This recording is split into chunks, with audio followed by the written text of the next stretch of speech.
Hi, this is Sharon Vornholt with Innovative Property Solutions and the Louisville Gals Real Estate Blog, and I am really excited today to have with me a superstar in the real estate business, Mitch Stephen. Mitch has been self-employed since 1996. He is from San Antonio, Texas, and has purchased over 1,000 houses. He's also the author of a book, which I love, by the way. I have the book, My Life in 1,000 Houses, Falling Forward to Financial Freedom. If that weren't enough, Mitch is also an award-winning songwriter, trainer, educator, and he speaks frequently to groups all around the country about his experiences. So I'm real happy to have him here today. Welcome, Mitch. Good morning, Sharon. It's the day of technology, isn't it great? It is great. As you know, this is my brand new series, Escaping the 9 to 5, how I did it. So I'm going to be asking folks how they did it, how they went from zero to, in your case, phenomenal success. So I want to take you back to when you had a job, which we all call just over broke. But I want to talk a little bit about your job. So if you tell us about that. Well, I actually had more jobs than I could count. I always had the bartending job, and then I had the business of the month, which was whatever business I was trying to get off the ground at the time so I could get ahead. And I was always trying to find my own business, and I did everything from window tinting to painting parking lots. I painted a lot of stripes on parking lots. So I always had two jobs. The last job I did, though, I was getting pretty serious, and I went on the road for 90 days at a time. I visited every mall in the United States. I was wiring their computer registers, and I vowed that I would not come off the road until I figured out how I was going to go home and not have to have a job. Now, I seem to remember, weren't you even living out of your car part of the time? Was that with that job? Well, I was never homeless in the sense of the word that I was on a street, but I lived in a van in a hotel for 5 years of my life, and reading and studying and listening to CDs and tapes and things. So, and I did sleep in that van on some occasions because I had to, but it wasn't because I was destitute, so don't get that picture. But You're right. I just remember you were working so hard that was part of it. You were just about killing yourself in that job. Yeah, and by the time I got off the road in 5 years, I won't claim to know post-traumatic stress syndrome like some of our great soldiers in the United States, but I do know that when I got back, I was just flat. I was not high or low. I had learned to live by myself, and I just learned to be flat. There was no spikes. It took me about a year and a half to get myself back. So during that time, you were studying real estate. Had you already decided that was your path? No, I was studying just about anything I could get my hands on, although I kept going back to real estate because I had done a few deals in my life. I owned a condo that I lived in, and then I sold. I rented the condo out, and I got a 2-bedroom, 2-bath condo and got a roommate, and life was pretty good because I was living for free when I collected the rent on all of them. And so, I had some experiences with rent houses, but what really dawned on me was that I had made more money when I sold those places. I made more money than I did at my full-time job. And so it was always in the back of my mind. But I was reading things like Og Mandino's, richest salesman the best salesman in the world. I read McCormick's book, Self-Made in America, which was teaching people why immigrants could come to this country without even the language and be financially independent within 5 to 10 years. And then we lived right in the middle of the United States at the corner of opportunity and success, and we could stay here a lifetime and never figure it out. And that really, really impressed me. What it said to me was I wasn't prepared to sacrifice at the level that it was going to take, and it showed what those people did to become successful, and I wasn't even coming close to giving up. We're right here. We're right here with so much stuff to buy and have and own that locks us up in a kind of a debtor's prison that we never get out of it. Mm-hmm. It's interesting to look at it from someone else's perspective, isn't it? Right. I started to imagine and live like I was an immigrant, which did two things. One, it made me grateful for where I was, because all immigrants have, in this book, they were grateful to come to a place where they even had the chance to prosper and they didn't have a gun to their head and weren't enslaved by regulation and laws and communism and socialism. And the other thing it did for me was it showed me that I needed to sacrifice some more if I wanted to have what I wanted to have. And what I wanted to have was financial freedom. I mean, I wanted to wake up in the morning and say what I wanted to do. Exactly. So you no doubt had a lot of challenges until you reached that, though. Tell us some of the things that you faced personally. Well, I was so broke that I lost my first relationship, which, for probably the first time in my life, broke my heart. I was on the road with a broken heart, and it sounds foolish to say now, and I laugh because I've been married happily now for 22 years. But it was the first time ever that I had a broken heart. I lost my brother, who was 2 years younger than me, and I just really, I had enjoyed a very successful, what would you say, high school career, and life was just kicking the dog doo-doo out of me. I mean, it was just wearing me out. So, and I'm a high school graduate, so there wasn't a lot of, people weren't knocking down my doors to give me a job. I was making an $8 hour, $10 hour, $12 hour job. A lot of it not getting paid that well and working really hard. And I just decided one day I wasn't going to do it. As a matter of fact, my first goal that I ever remember writing down was no job and eat. And I didn't have any kids. I didn't have a family. It was just me, and it still scared me to death. Yeah. That's a powerful thing. Money is a powerful motivator, but sometimes I think what really sets those who really make it is the fact that they absolutely have something else there. And you were able to see the big picture back even then. And you knew what so many people don't ever figure out is that there is great sacrifice involved in the beginning. You plan for success, but the fact of the matter is you got to get down in the trenches and get dirty and do the work in the beginning. Well, the real trick of it is, the way that I see it is, the real trick of it is, I wrote in my book, My Life 1,000 Houses, you've got to get on the other side of the clock. You've got to get to where when the first of the month comes, it's, wow, is it the first of the month already? A lot of people owe me a lot of money. Enough to pay my bills and enough even more. But all of us are used to living on the side of the clock that says, it's the first of the month. Dang. I owe my bills again. And as if that doesn't come around fast enough, the first of the month seems to come around faster now that I'm on the other side of the clock. It's like I just look up and I'm getting paid again. I'm getting paid all the time. I've even set it up where I get paid on the 15th and the 1st because I like getting paid on the 1st so much that when I had enough on the 1st, I started getting pay me on the 15th so I could get a payday on the 15th and the 1st. So like every 15 days, I'm getting a check that's more than enough to pay my bills.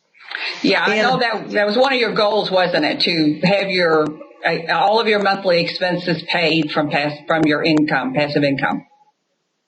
Yes, and I don't know if we talked about this before. We had a interview about my book one time. It was quite a while back, but it's worth repeating because what you're talking about is people who want to leave their jobs are contemplating, how do I get out of my job? And one of the things that let me know that there was a day that I knew for sure I was going to get out of my job. I hadn't made any real headway in the financial department, but I knew for sure I was going to get out of my job when I read someone's definition of financial freedom. And the definition said, financial freedom happens when your wants and your needs are exceeded by your passive income. Now, I guess sometimes, the teacher will appear when the student's ready kind of thing. I was ready to hear that sentence. And when I heard that sentence, it wasn't just a sentence that said financial freedom happens when your wants and your needs are exceeded by your passive income. That's just a little dumb sentence. But when I heard it, it hit me like like I had seen the path to the Holy Grail. And let me tell you why. Because I had always thought that financial freedom was a word for if you were rich. Rich. Had a lot of money in the bank. True. Yeah, financial freedom has nothing to do with how much, where you rank in the world as far as money in the bank. It has nothing to do with that. What it says is, if I had this is the second thing it said, I could control the bar of when I'm going to be financially free. If I had a lifestyle that was $3,000 a month, that's one thing to accomplish. But if I had to have $10,000 a month, that's a whole different thing to accomplish. And it also said I could regulate that bar. Maybe right now I needed $6,000 a month to be financially free, but I had things I could cull that I didn't need. And in the name of freedom, I would shun those things and get down to where I could live off, and my number was $3,500 a month at the time. And then suddenly, one of the other things it did for me, it allowed me to quit thinking in terms of millions of dollars and hundreds of thousands of dollars. All I had to do was focus on one thing. What did I need to do to bring in $3,500 a month? $3,501 a month would make me free. And so it wasn't about this big thing. That's an important concept. Yeah, people need to get that. Don't think about the millions. Think about your freedom day, in other words. And that was your freedom day, $3,500 a month, where you could have at that point chosen whether or not to get up and go to work. Yes, and here's the big picture of it all, is I was already pretty much trimmed down. There wasn't a lot of fat for me to trim, but I was over $3,500 on my expenses, and I got it down. But here's why it was so important for me to do this.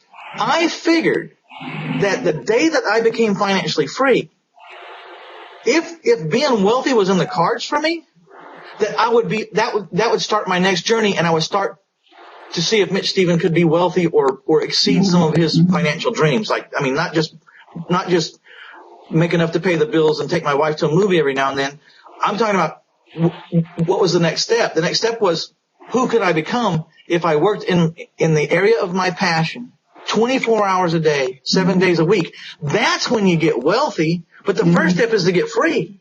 The way I see it. That's a terrific point for people to get. So you did houses. You bought houses, as we know. You bought over 1,000 houses, and that gave you a lot of flexibility to do different things. But along the way, your business has evolved into different things, different passive income streams. So tell us kind of where your business was with your rehabbing and all of that, and then how you transitioned into more passive streams of income. Well, let's go back.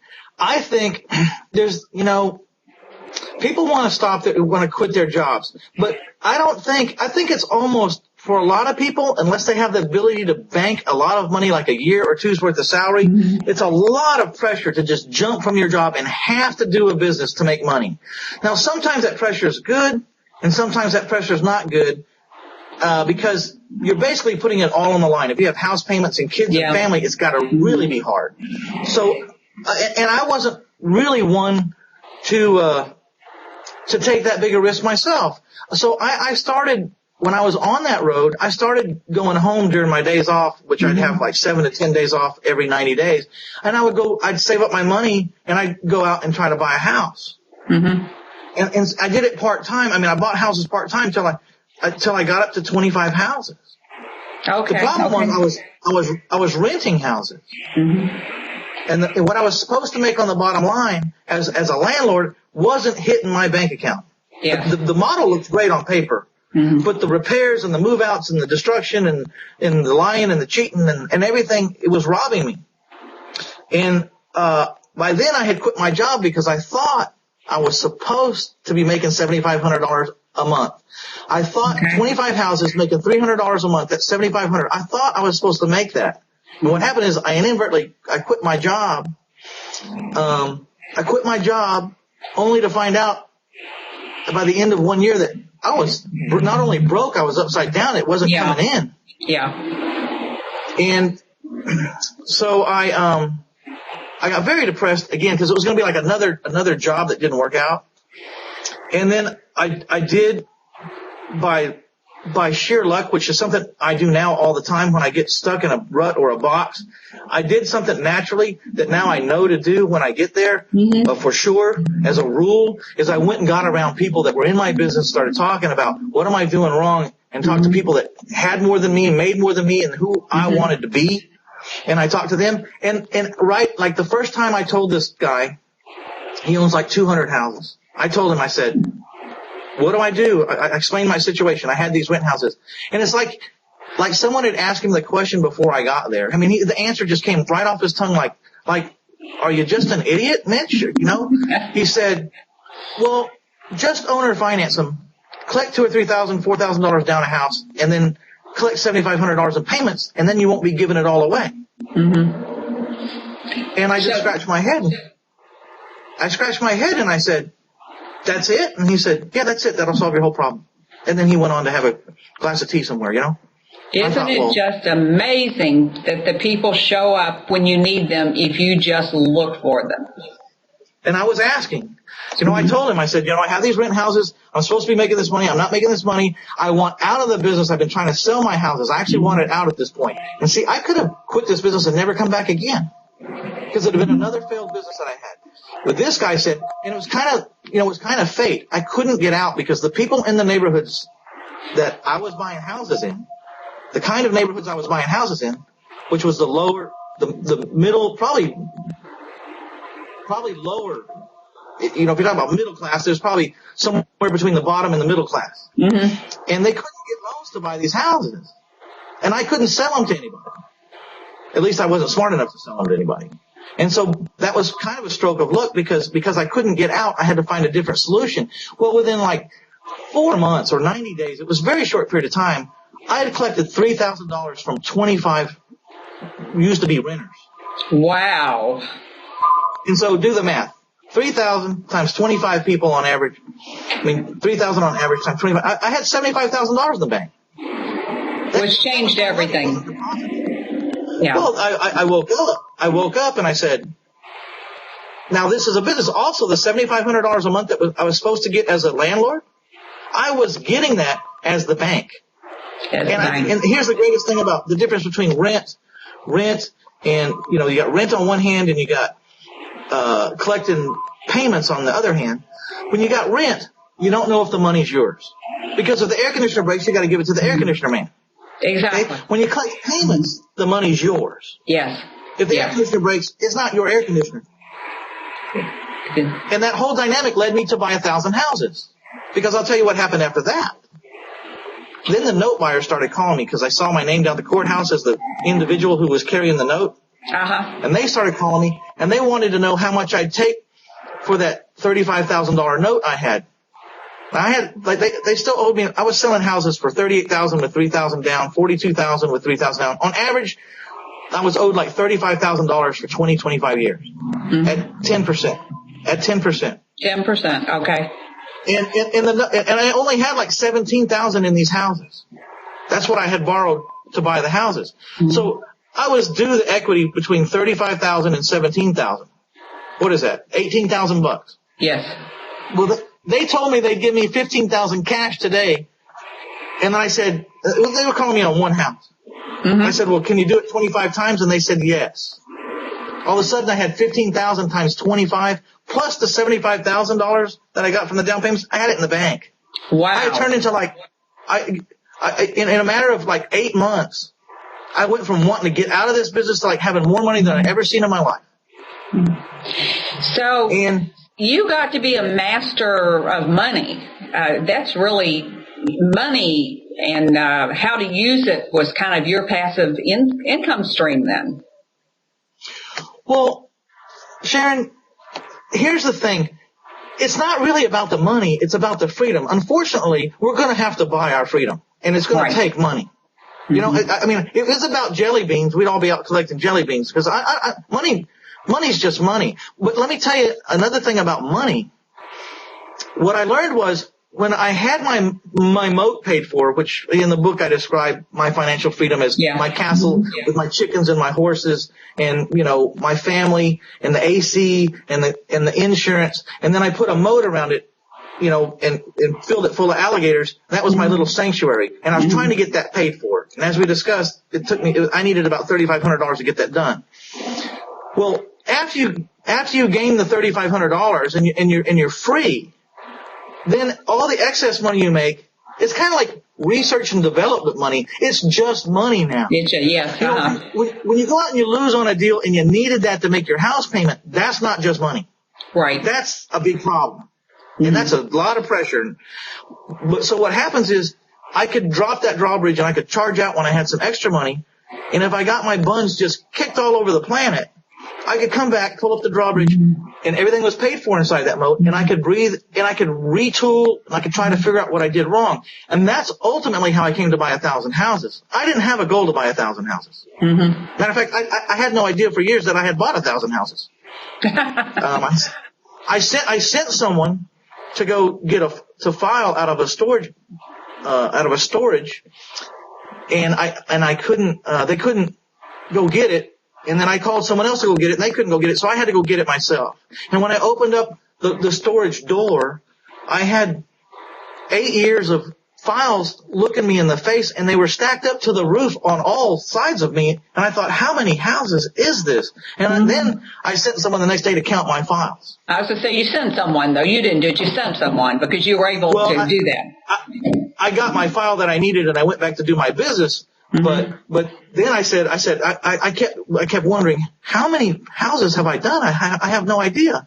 And so then I said, I called someone. I said, I want you to go down to that storage and I want you to count every single file. And diligently. I don't want you to guess. I want you to count every single one. And they came back and said, you have, I don't remember numbers. It was over 1,000. And I thought, well, who would have guessed? Who would have even thought? Who would have guessed? So being an entrepreneur has made you have a lifestyle that people can only dream of. Tell me a little bit about the lifestyle change that's come about from the freedom you've gotten from the path that you ultimately landed on. Well, I'll tell you some things that I don't think a lot of people want to hear, but it's true. I still remain frugal. Have you ever read the book, The Millionaire Next Door? I have. Everything. I try to contain myself all the time. Because I could foolishly go out and I could do a whole bunch of things. I could buy, I could buy myself right out of this financial freedom, which who would want to do that, No. I keep it real. I got a budget. I know. To tell you the truth, though, I want everyone to just think about this. In The Millionaire Next Door, he talks about a lot of statistics. One of the most fascinating things I learned was where I was in the world if I just made $200,000 a year. I mean, if you make $200,000 a year, you're like in the top 1% of the world. Yeah.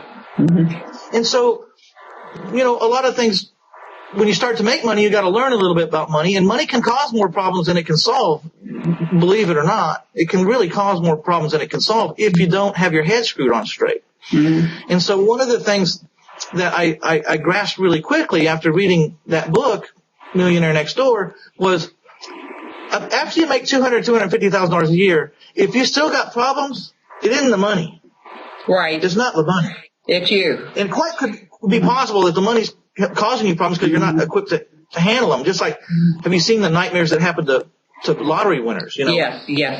It's almost horrific because if you get it, I was also blessed that I had to struggle for my money. I wouldn't change my struggle for anything because it prepared me to have money. The struggle to get it prepared me to have it. And if you think that you just wish someone to give you $1 million, it might be really glorious for a little run, like 6, 7, 8 months. But if you didn't have what it took to make the money, you'll lose that money. Most likely, statistics say. Yeah, very and then quickly. The fall is devastating. It wipes out families. It causes suicide. The fall from those numbers in the lottery is so drastic that people cease to have joy in life. Well, and it's not about that. Yeah, you're right. I think the people that ultimately succeed are able to look at the big picture. They're able to look way down the road, do what you said, continue to work and build, but to be frugal and just not twitter it all away on whatever it is. I know some investors, it's given them the freedom to go into different types of businesses and work from the beach. If the beach was their passion, they can work from the beach in their laptop. So you definitely have choices if you do that. But you have come from the very beginnings of just starting out to being hugely successful. So you've told me there's not really anything you would change about your struggle. But what advice would you... Well, no. Yeah, I mean, there was a lot of things I would do to have shortcutted my path. I mean, to have shortened it, which I didn't even know to think. But one is, you gotta have a mentor. You gotta have a course. Or you gotta, don't try to do it on your own. I did it myself, and I made tons and tons and tons of mistakes because I wasn't listening to anyone else. I thought I had it figured out. And of course I wouldn't, and then I'd have to go back, and then I'd try it a different way, and that wouldn't work, and I'd have to go back. And I think one of the greatest things you can do, and there's so much free resource on the internet now. You can scan the internet, you can get almost anything you want. You can get all the information on any topic, from subject to, you know, how to run a printing press. I don't know. You can get anything. I would say scan that internet, find out what you're really passionate about. Learn as much as you can about it for free. And when you know in your heart that this is the niche of the niche that I'm going to do, because like real estate has so many niches, you could get lost out there in an ocean of things to do. Find out what you really want to do, what you really think turns you on. And then at that point, go either spend money with a mentor or hone in on that course for X amount of dollars. And some of them are very expensive. Some of them aren't. But any of them should pay you back if you learn to do what they say to do. And it'll shortcut you a million miles. It'll shortcut.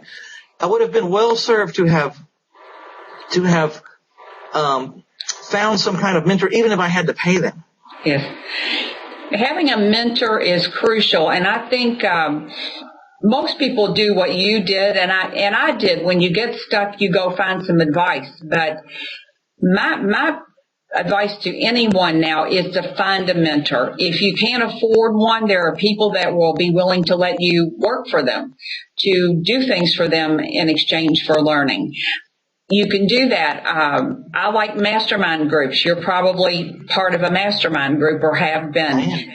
They are great because you get people in there, even though you might all be in real estate.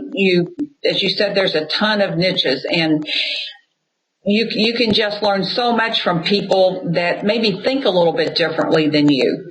But the absolute final end all is that you're going to have to spend some money. Along the way, you're going to have to get some top-notch courses, which can be challenging in itself to sift through.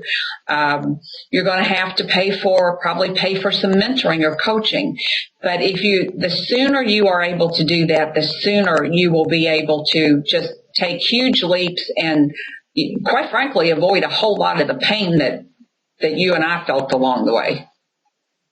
Yeah, I don't have a college degree, and I'm certainly not talking down a college degree, but let's just look at how much money people spend on college and what they're promised and what they get when they walk out that door on year 4 or 5.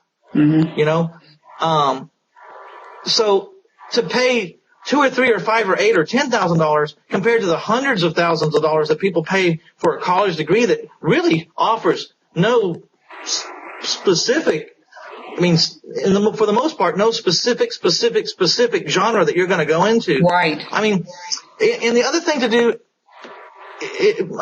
most of this audience is probably real estate related, I would guess. Is that right, Sharon? I would say they're real estate related, although most people are branching out. They're either doing some form of internet marketing or course development. They're all learning that flipping houses is great.